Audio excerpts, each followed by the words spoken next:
So అందరికీ good evening అండి.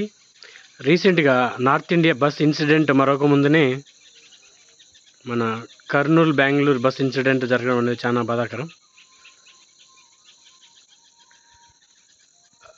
మేము జనరల్‌గా బెంగుళూరుకి ఎక్కువ ట్రావెల్ చేస్తుంటాము. మేము ఎక్కువ ప్రిఫర్ చేసేదంటే నాన్ ఏసీ బస్సులు కానీ, లేకపోతే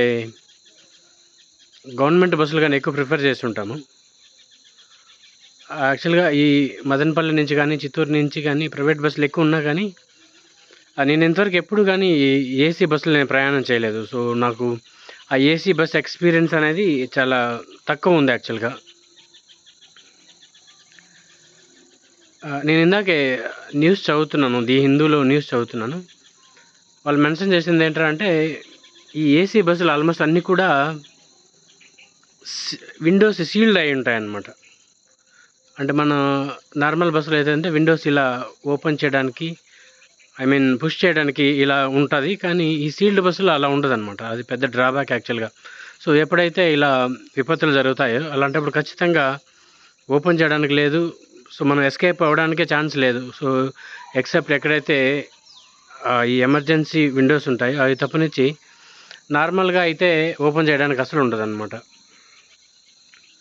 సో రీసెంట్‌గా నార్త్ ఇండియాలో జరిగింది. అది మరొక ముందునే ఇప్పుడు మళ్ళీ మన కర్ణాటక, మన తెలుగు స్టేట్స్‌లో ఈ బార్డర్‌లో జరగడం అనేది చాలా బాధాకరం.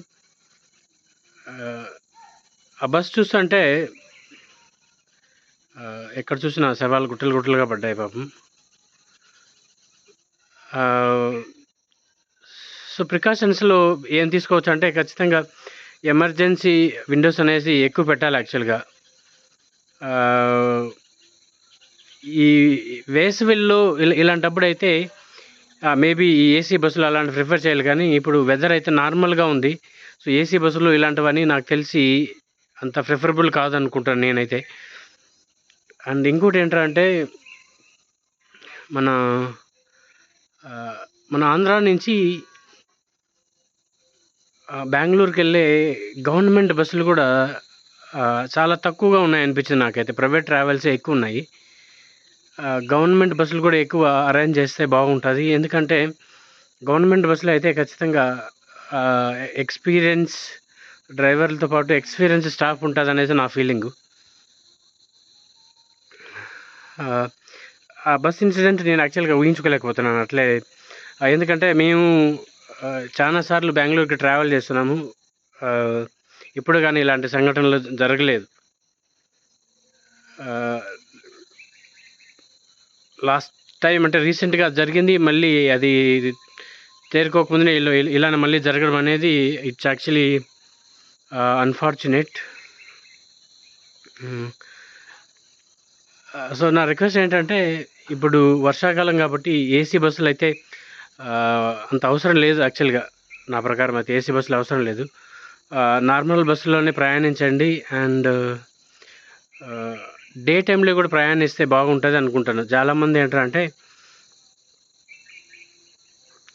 లాంగ్ జర్నీలు మేబీ విజయవాడ నుంచి కానివ్వండి, ఇలా ప్రయాణం చేసే వాళ్ళు ప్రిఫర్ చేసేది ఏంటంటే వాళ్ళు ఖచ్చితంగా including day and night travel చేయాలి కాబట్టి వాళ్ళు జనరల్‌గా నైటే ట్రావెల్ చేయడానికి ఇష్టపడుతుంటారు.